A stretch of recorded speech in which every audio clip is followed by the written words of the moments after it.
Hi everyone, welcome back to my YouTube channel. This is Shikhar with a new video. कैसे हैं आप सब लोग? सो फ्रेंड्स, आज का जो वीडियो है ये मैं स्पेसिफिकली बना रहा हूँ for my accessories that I have installed on versus 650। जो मेरा प्रीवियस व्लॉग्स था उसमें काफ़ी लोगों ने कमेंट करके मुझे पूछा था कि आपने क्या एसेसरीज़ इंस्टॉल की हैं, what is the cost of it, कहाँ से ली हैं, वो उसके ऊपर एक सेपरेट वीडियो बनाइए। So I thought let me make that video quickly. ये वीकेंड पे मुझे बहुत ज़्यादा थोड़ा टाइम नहीं था, पर्सनल काम था, तो मैं कहीं राइड पे भी जा नहीं पाया। सो आई थॉट एटलीस्ट ये वीडियो मैं बना दूँ। Very soon I will also share a video of my ownership experience of versus, because अभी मैंने उसका अप्रॉक्सीमेटली 3000 किलोमीटर्स चला लिया है इन अबाउट 1.5 मंथ, जिसमें हैदराबाद टू गोवा की IBW की राइड भी थी। So most probably by next week और so I will try my best to upload that video as well. So let's go and see the accessories which I have installed on my Versys. So let's start with the safety first. Safety सबसे ज़्यादा important है and उससे related जो accessory सबसे ज़्यादा ज़रूरी होती है वो है आपका क्रैश कार्ड। सो ये क्रैश कार्ड है जो मैं यूज़ करता हूँ। This is from Hepco and Becker. इसका एडवांटेज क्या है? एक तो इसका क्वालिटी इज़ वेरी गुड। ये पाउडर कोटेड रहता है, जो powder coating, the quality of powder coating is also very good. And second, ये डायरेक्टली चेसी में जाके फिट होता है। No where it is fit anywhere in the engine और एनीवेयर, सो दैट वो उसको इम्पैक्ट नहीं करे कि इन केस अगर बाइक फॉल होती है। सो एक इसका माउंटिंग यहाँ रहता है, एक इसका mounting if you can see यहाँ पे होता है नीचे, and similarly on the other side if you see एक माउंटिंग इसका इस तरफ रहता है चेसी में। So this is from a brand called Hepco and Becker. इसका क्वालिटी मेरे को बहुत अच्छा लगता है बिकॉज जो मेरी प्रीवियस बाइक थी GS 310, उसमें भी मैं सेम हेपको एंड बेकर का ही क्रैश कार्ड यूज़ करता था। तो क्रैश कार्ड के केस में दो कंपनीज थी जो मैं एक्सप्लोर कर रहा था, एंड एक जाना थी और एक हेपको एंड बेकर। यही दो कंपनीज क्यों एक्सप्लोर कर रहा है? बिकॉज ये दोनों कंपनीज़ के क्रैश कार्ड मैं मेरी प्रीवियस बाइक पे यूज़ कर चुका हूँ। So I know the quality and I know the I have experience of both these companies. I am sure और कंपनीज भी बनाती होंगी crash cards for Versys 650, but ये दो मैंने एक्सप्लोर की थी। जाना मैंने क्यों नहीं लिया वर्सेस के लिए? बिकॉज GS 310 पे पहले मैंने जाना लिया था एंड वो एक साल में मेरे को चेंज करना पड़ा था। फ्रैंकली स्पीकिंग उसका क्वालिटी से I was not very happy. उसमें एक साल में रस्ट हो गया था। एंड सेकेंड थिंग, उसका जो नीचे बैश प्लेट था वो क्रैश कार्ड के साथ ही इंक्लूडेड था। It was one piece, and वो बैश प्लेट के साथ क्रैश कार्ड इंजन पे माउंट होता था नीचे की साइड से। सो वो थोड़ा सा अनकंफर्टेबल लगता था मेरे को कि इन केस अगर बाइक गिरी कहीं पे भी तो फिर वो इंजन केसिंग के ऊपर भी इम्पैक्ट आता है, वो बहुत बड़ा काम हो जाता है। हेपको एंड बेकर का जो क्रैश कार्ड है वो एक्चुअली में सिर्फ आपका चेसिस के ऊपर माउंट होता है, फ्रेम पे।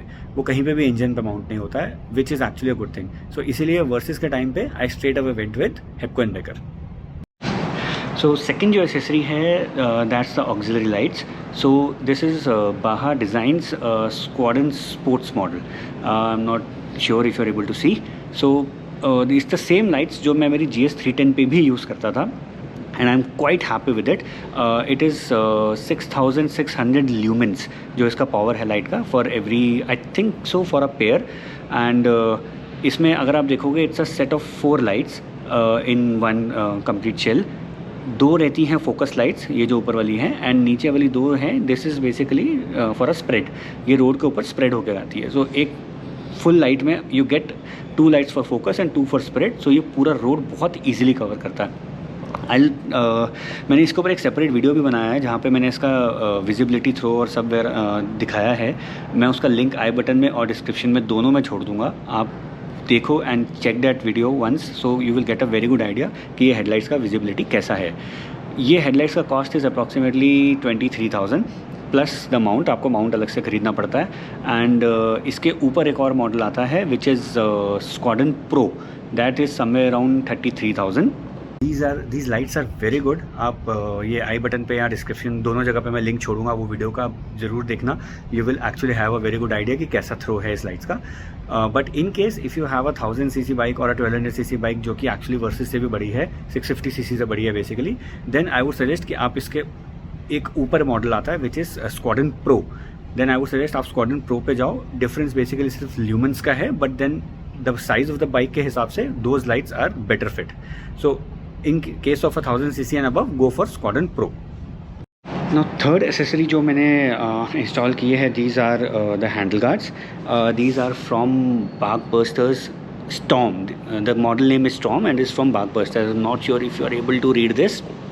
So क्यों मैंने Storm ही प्रेफर किया? Because एक सिंपल रीज़न था, इसका जो कवर रहता है, ये प्लास्टिक कवर जो है, it is slightly broad as compare to the normal Barkbusters. So मेरे को वो थोड़ा चाहिए था, because when you are actually you know riding in winters और ऐसी जगह पे जहाँ पे सर्दी ज़्यादा है, तो this provides a better wind protection as compare to the normal Barkbuster. So ये मेरा रीज़न था. प्लस सेफ्टी का रीज़न ऑब्वियसली रहता ही है. This is quite sturdy. ये पूरा का पूरा एल्यूमिनियम फ्रेम पे रहता है, as you know about Barkbusters already. So ये आपका लीवर को प्रोटेक्ट करता है एंड आपके हैंडल बार को भी प्रोटेक्ट करता है. Because in case of a fall, अगर आपका ये लीवर, क्लच लीवर या ब्रेक लीवर में से कुछ भी टूटा, सो देन आपकी राइड प्रैक्टिकली वहीं ख़त्म हो जाती है, क्योंकि ये इतना इजीली मिलेगा नहीं एंड इसके बिना आप बाइक चला भी नहीं पाओगे. सो ये बहुत ही एक एसेंशियल एसेसरी है जो होनी चाहिए. ये बागबस्टर्स का कॉस्ट है somewhere around 12,000 to 14,000 depending on the model. ये स्टॉर्म वाला I think so was around 12,500 और something. This also I bought from bike and biker. Next accessory जो मैंने इंस्टॉल की है is this mobile mount. This is from Bobo. I bought it from Amazon for 1100 rupees. It's quite sturdy, extremely good. Base is metal, ये plastic रहता है and यहाँ पे एक स्क्रू रहता है जिसको लूज़ और टाइट करके आप अपने फ़ोन के साइज़ के हिसाब से यूज़ कर सकते हो.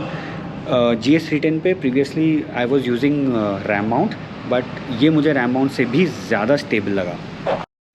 इसमें रैम माउंट के कंपैरिजन में वाइब्रेशंस काफ़ी कम होती हैं, जो मुझे बेस्ट चीज़ लगी. बिकॉज कंटिन्यूस आपके फ़ोन में अगर वाइब्रेशंस रहेंगी आप इस पर माउंट करके, तो आपके फ़ोन की क्वालिटी भी डिटोरिएट होती है. The next thing is, I will not say it as an accessory, but what I have done is, जो स्टॉक विंडशील्ड आती है वर्सेस की, मैंने उसके ऊपर PPF कोटिंग करवाया है. सो अभी थोड़ी गंदी हो रही है, थोड़ा इग्नोर कर देना. PPF कोटिंग मैंने क्यों किया है? बिकॉज क्या होता है ना, over a period of time आपकी विंडशील्ड के ऊपर ना स्क्रैचेस आ जाते हैं.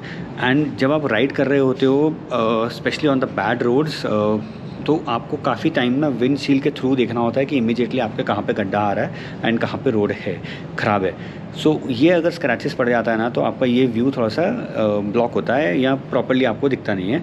ये मेरे साथ प्रॉब्लम होती थी GS310 पे. मैंने आफ्टर मार्केट विंडशील्ड लगाई थी which was a bit high, and उस पर स्क्रैचेस आ गया था over a period of time, and फिर मेरे को सी थ्रू में बहुत प्रॉब्लम होता था. सो ये एक और है जो मैंने PPF करवाया है.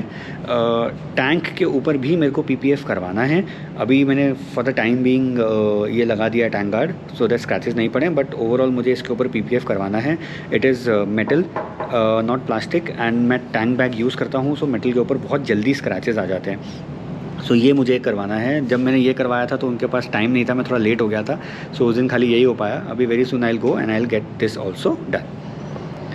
सो फ्रेंड्स, आई होप आपको एसेसरीज से रिलेटेड सारी डिटेल्स मिल गई हैं. If you further need any more details, please मुझे कमेंट सेक्शन में बताओ and I will try to share as much as possible. Next जो मुझे अभी बाइक में और पेंडिंग काम जो है वो करना है is the luggage system. Right now I am little confused कि मैं सॉफ्ट पैनियर्स लूँ या हार्ड पैनियर्स पे जाऊँ. सो वो थोड़ा सा एक्सप्लोर कर रहा हूँ. somehow I'm more inclined towards soft panniers, but then YouTube पे वीडियोज़ देख रहा हूँ, लोगों से पूछ रहा हूँ, उनके रिव्यूज़ पूछ रहा हूँ, तो वही सब आजकल कर रहा हूँ. If any one of you are using any of the soft panniers or hard panniers, please let me know your review. I would love to watch it so that I could take a calculated decision of buying a panniers. Thank you so much for watching the video till here. You know the drill. Like करो, share करो, subscribe करो. बहुत motivation मिलता है जब आप लोग comments करके अपना फीडबैक देते हो, whether it is negative, positive, please give the feedback so that I can continuously try to improve myself. Thank you so much everyone. Love you all. Bye bye. Take care.